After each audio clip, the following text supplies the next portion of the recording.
ನಮಸ್ತೆ. ಕೃಷಿ ಸೊಗಸು ಇನ್ಸ್ಟಾಗ್ರಾಮ್ ಮತ್ತೆ ಯೂಟ್ಯೂಬ್ ಚಾನಲ್ಗೆ ಸ್ವಾಗತ.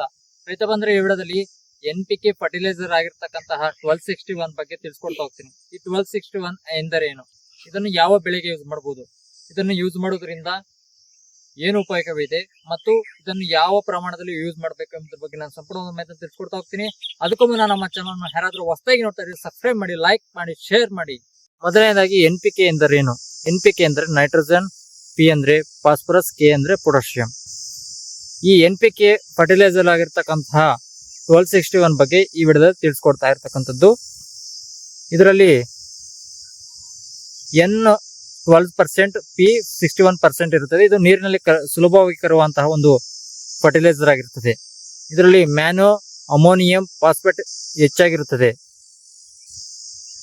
ಈ NPK 1261 ಯೂಸ್ ಮಾಡೋದರಿಂದ ನಮ್ಮ ತರಕಾರಿ ಮತ್ತು ಹಣ್ಣು ಹಂಪಗಳನ್ನು ಬೆಳೆಯಿರ್ತಕ್ಕಂಥ ರೈತರಿಗೆ ಏನು ಉಪಯೋಗವಿದೆ?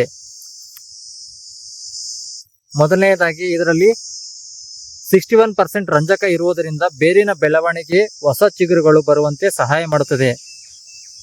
ನಂತರ ಇದು ನೀರಿನಲ್ಲಿ ಕರಗುವಂತಹ ಒಂದು ಸುಲಭವಾದ NPK ಆಗಿರುತ್ತದೆ. ಮೂರನೆಯದಾಗಿ ಮಣ್ಣಿನಲ್ಲಿ ಇರುವಂತಹ ಪೋಷಕಾಂಶಗಳನ್ನು ಹೆಚ್ಚಾಗಿ ಸಸ್ಯಗಳು ಹೀರಿಕೊಳ್ಳುವಂತೆ ಮಾಡುತ್ತದೆ. ಇದು ಹೀರಿಕೊಳ್ಳುವುದರಿಂದ ಸಸ್ಯಗಳು ಚೆನ್ನಾಗಿ ಬೇರು ಊರುವಂತೆ ಮಾಡುತ್ತದೆ, ಚೆನ್ನಾಗಿ ಗ್ರೋತ್ ಬರುವಂತೆ ಮಾಡುತ್ತದೆ. ನಾಲ್ಕನೆಯದಾಗಿ ಇದರಲ್ಲಿ 12% ಸಾರಜನಕ, 61% ರಂಜಕ ಇರುವುದರಿಂದ ಸಸ್ಯಗಳು ಆರಂಭದಲ್ಲಿ ಬೇಗ ಬೆಳವಣಿಗೆ ಆಗುತ್ತದೆ. ಆಗ್ಲೇ ಹೇಳ್ದಂಗೆ ಸಸ್ಯಗಳು ಚೆನ್ನಾಗಿ ಬೆಳವಣಿಗೆ ಆಗುತ್ತದೆ ಮತ್ತು ಬೇರು ಚೆನ್ನಾಗಿ ಊರುತ್ತದೆ. ಈ NPK ಫರ್ಟಿಲೈಸರ್ ಓಕೆ, ಇಷ್ಟು 1261 ಬಗ್ಗೆ ತಿಳಿಸ್ಕೊಟ್ಟಿದ್ದೀನಿ.